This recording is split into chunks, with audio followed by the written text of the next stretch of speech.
दोस्तों, क्या आपके दाढ़ और दांतों में दर्द रहता है? कहीं जाने का मन नहीं करता है, कुछ खाने का मन नहीं करता है, रात में सो तक नहीं पाते हैं, बहुत सारे उपचार अपना चुके हैं। तो इस खास वीडियो में हम जानेंगे वो असरदार घरेलू नुस्खा जिसे अपना के आपको राहत मिल सकती है। तो जानिए हकीम सुलेमान खान साहब से। दाढ़ में दर्द के लिए ये जो आपके किचन में खाने का सोडा होता है, सोडा खाने का या बेकिंग पाउडर या मीठा सोडा भी कहते हैं, आप नहीं तो आपके घर में किसी से पूछ लीजिए, वो 2 चुटकी ऐसे लेके हथेली पे रख के और अपने सब दांतों में, ख़ास तौर पर उस दाढ़ में जहाँ दर्द होता है, ऐसे मालिश करते रहिए और फिर उसको थूक दें। थोड़ी देर बाद थोड़ी देर मुंह में रख के फिर थूक दें और कुल्ला ना करें। ऐसा रोज़ एक बार किया करें। ये दांतों के लिए अच्छा मंजन कह सकते हैं इसे। मैं खुद अपने दांत इससे मांजता हूँ, तो ये बहुत साफ दांत कर देता है और पायरिया से जरा कीटाणु को मारता है और दर्द को दूर करता है। तो ये एक बार कर लिया करें, इससे दांत भी आपके साफ हो जाएंगे और दाढ़ का दर्द भी अच्छा होना मुमकिन है। ऐसे ही तमाम बीमारियों के असरदार घरेलू उपायों को जानने के लिए आप हकीम सुलेमान जी के इस वीडियो को अंत तक जरूर देखिए और ज्यादा जानकारी के लिए हमारे YouTube चैनल हकीम सुलेमान पर जरूर आएं। बस्ती से हैं सिमरन जी, स्वागत है आपका। डॉक्टर देख, हम बगल में बुजुर्ग रहती हैं, जैसे उनके पैरों में पूरी दर्द थी तो मैंने गोल किया बताया, तो हमने ये बताया कि ऐसा कीजिएगा, वेस्टर्न टॉयलेट होगा तभी इसको खाइएगा, तो उसके यदि नहीं है तो मत खाइए। तो उनके पास है नहीं टॉयलेट है डॉक्टर साहब। तो हमने कहा तब आपको खाना बेकार है, आप खाएंगे भी मेरी दवा को भी बदनाम करेंगी, आप ठीक नहीं होंगी। तो इस वजह से मैंने उनको मना कर दिया, तो फिर भी उनके लड़के ने मंगाया नहीं, तब ठीक एक डब्बा खा के देखिए और अलग काम आप कीजिए, पहले वेस्टर्न टॉयलेट इनको लगवाएंगे, उसके बाद दवा खिलाएंगे तो फायदा दिखेगा ना। मेरे दवा और मेरे डॉक्टर साहब को आप लोग बदनाम करेंगे, उनकी दवा नहीं फायदा की। डॉक्टर एक मेरे लिए दवा ये है, ये बीमारी है डॉक्टर साहब, मुझे बहुत पसीना आता है डॉक्टर साहब, चेहरे पर ही खूब पसीना आता है, बहुत पसीना चेहरे पर आता है और चेहरे का कलर भी डार्क हो जाता है, गर्मी में ही पसीना आता है डॉक्टर साहब। बस इसी गर्मी स्टार्ट हो गई थी, इसी से मैंने सोचा पहले मैं इसका इलाज कर लूं कि पसीने से मैं बच जाऊं। मेरा चेहरा जैसे आपने गोंद मोरिंगा देखा मेरे चेहरे को खिला दिया, वैसे ही खिला रहे मेरा चेहरा। बहुत पुरानी और बहुत अच्छी हमारी व्यूवर्स हैं सिमरन जी, और बहुत दिन हो गए थे आपकी आवाज़ सुने हुए। हम चिंतित भी हो जाते हैं कि पता नहीं आपकी तबीयत कैसी हो। बहुत अच्छा किया, हमें अपनी खैरियत आपने दे दी। आप सुरक्षित हैं, सेहतमंद हैं, हमारे लिए बड़ी खुशी की बात है। और आपके विचार बहुत अच्छे हैं कि आप खुद फ़ोन ना करके दूसरों को फ़ोन करने का मौका देती हैं, और हम आपका हमेशा हमेशा सम्मान करते रहेंगे। और धनिया आधा चम्मच और 1 चुटकी नमक ज़ैतून अगर रोज़ाना 1 बार या 2 बार लिया जाए तो आपकी ये समस्या भी हल होना मुमकिन है। जी, तो शुक्रिया सिमरन मैम हमारे साथ जुड़ने के लिए। ऐसे ही मैम हमारे साथ जुड़े रहिएगा, क्योंकि हमें भी चिंता हो जाती है कि हमारे कॉलर जो लगातार हमसे जुड़ते हैं वो अब क्यों नहीं जुड़ रहे हैं। आपकी आवाज़ सुन के वाकई में बहुत अच्छा लगा। आप ऐसे ही सेहतमंद रहें और ऐसे ही आप लोगों की सेवा करती रहें उन नुस्खों के ज़रिए जो आप हकीम साहब से जानती हैं। अगले कॉलर हैं पटियाला से किशोर कुमार जी, स्वागत है आपका। नमस्कार मैम। नमस्कार सर। सर हकीम जी से बात करनी है। कर लीजिए। जी मैं हाजिर हूँ, स्वागत है आपका। जय हिंद। नमस्कार सर। आदाब। सर मैं एक मरीज के बारे पूछना है। एक मेरे पोता है, उसके नाना जी हैं, तो उसको डॉक्टरों ने जवाब दे दिया, वो बीड़ी बहुत पीते थे, सिगरेट पीते थे, तो उसको उन्होंने बताया कि फेफड़े खराब हो गए हैं उनके, तो वो दवाई के साथ ही कहते जिएंगे। ठीक है।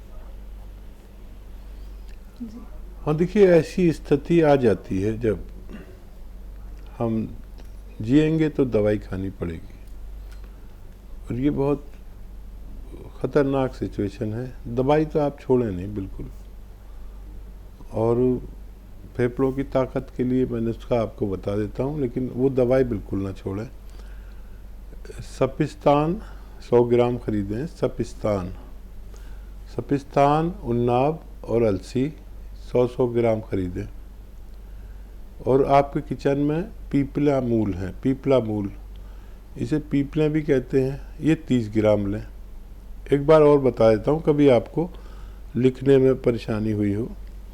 सपिस्तान, उन्नाब, अलसी 100 ग्राम खरीदें और पीपले 30 ग्राम, इनको पाउडर बना लें।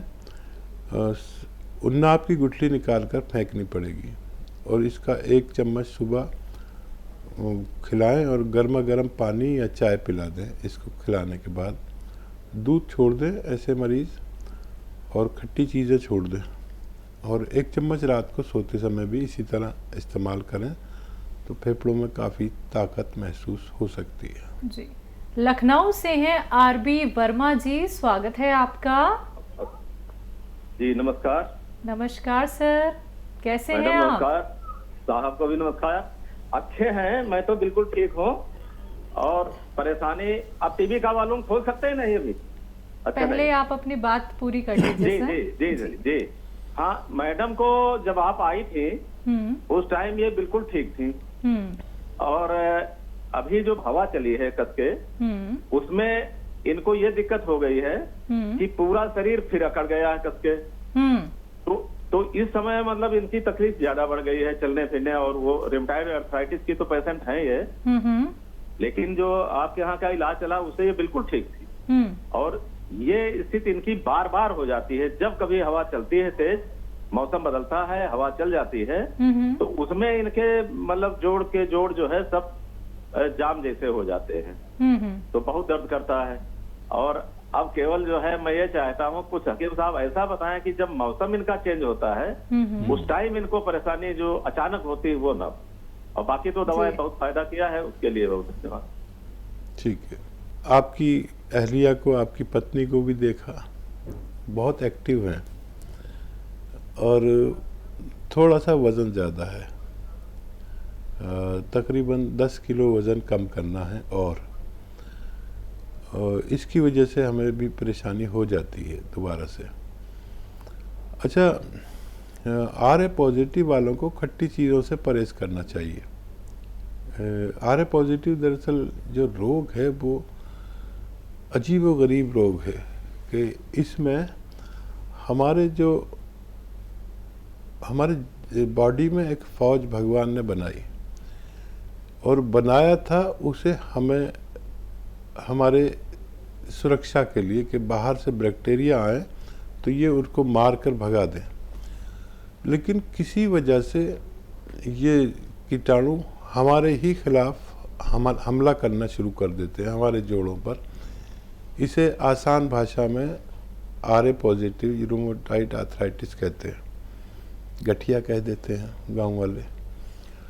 तो वो फौज जो है उसको नुकसान न पहुंचाए हमारे शरीर को, इसलिए दवाएं देकर और उसे मना कर रखा जाता है कि हम पर ही हमला ना करे, ये हमारी फौज है।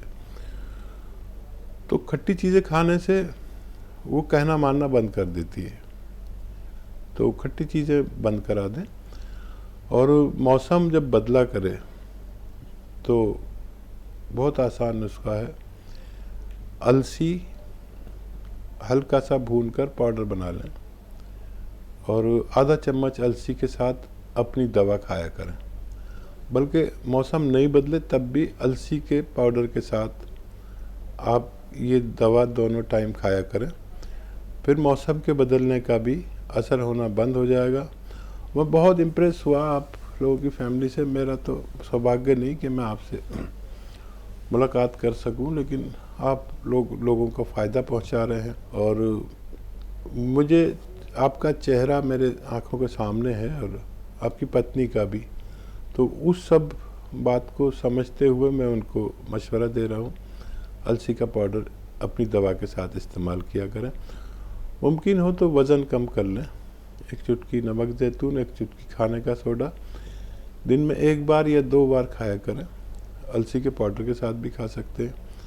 तो इससे आपके ज़रूरत के मुताबिक आपका वज़न होना मुमकिन है। बहुत आसानी से आप अपना वज़न भी कम कर सकते हैं। और बाकी सहूलियतें जो मैं टोकता हूँ, वेस्टर्न टॉयलेट आपके यहाँ ज़रूर होगा। आप सुरक्षित रहें, मेरी दुआओं के साथ आप ये नुस्खा लीजिए। बिल्कुल। हकीम साहब, मैं जायफल को लेके थोड़ा आपसे जानना चाहूँगी, ये होता क्या है और किस किस रोग का काट करता है, इस्तेमाल कैसे कर सकते हैं? जायफल भी हमारे किचन का दवाओं का या मसालों का एक अंग है। बेर की बराबर मोटा होता है, ऑयली होता है ये। इसके अंदर तेल होता है और अक्सर जो बच्चों के गले आ जाते हैं, फूल जाते हैं गले, टॉन्सिल्स हो जाते हैं, उसमें इसका लेप थोड़ा थोड़ा सा लगा देते हैं जी। और खानों में भी यूज़ होता है। ये बहुत गर्म मिजाज का होता है और पूरे खाने में सिर्फ 1 या 2 पीस डलते हैं। और ये बादी जो होती है चीज़ों में, बादी यानी जिन लोगों को सर्दी ज़्यादा रहती है, दर्द ज़्यादा रहता है, खट्टी चीज़ें नहीं खा पाते, उन्हें बादी मिजाज कहते हैं। तो ये बादी को ख़त्म करता है, हमारे व्यंजन, हमारे खानों की बादी को कम करता है और हमारे जिस्म को, हमारे खून को एक्टिव रखता है। हाजमे के लिए भी बहुत अच्छा है। और इसका अगर चावल की बराबर प्रयोग 1 चम्मच शहद में मिलाकर किया जाए तो आँखों के लिए, दिमाग के लिए और पेट के लिए बहुत फ़ायदेमंद साबित होता है।